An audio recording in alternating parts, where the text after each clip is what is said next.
All right, everyone, it's time for Occult Literature 236, the fairy mythology of Shakespeare. This is an interesting little work. It's technically a lecture piece that was put to script.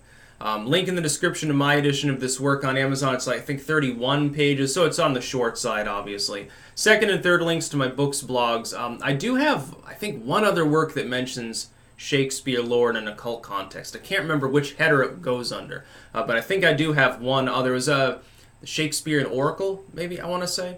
Anyway, if you're into the history of theater sort of side of things, sort of the grim folklore as well, grim with two M's, of course, this is definitely the work for you. Again, it's rather short. It's an adapted version of a lecture that Alfred Newt gave, and he rolled it up, added a bibliographic appendix, which, by the way, is good for further study of this particular subject.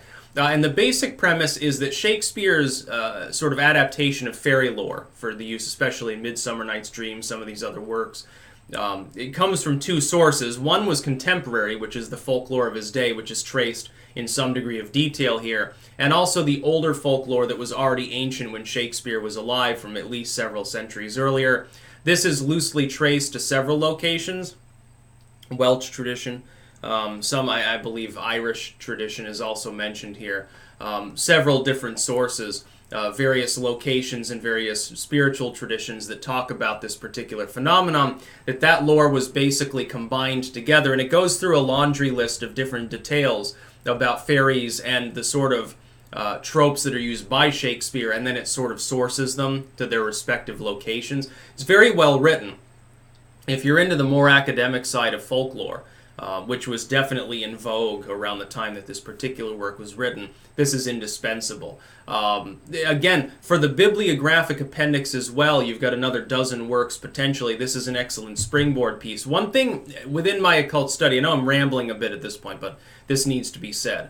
As part of my own occult literary studies, one of the most valuable things I can find in one of these works is a list of other works. When other works are mentioned, like the work I'm editing right now on, I think, the power of gems in a mystical context, about gems, stones, bones, stuff like that, physical talismanic objects. One of the things it says is it mentions a work by Leadbeater, one of the main theosophists that I didn't know existed. I looked that up, got a copy of that, now I'm planning to edit that as well. It's just perfect. It's wonderful.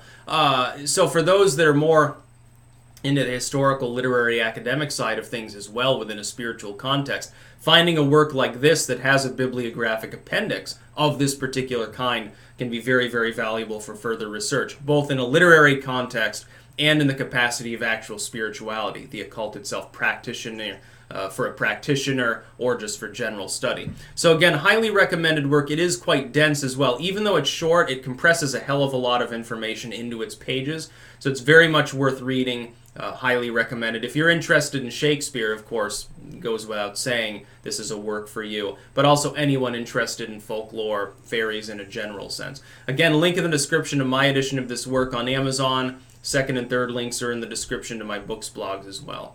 That's about all. Peace out.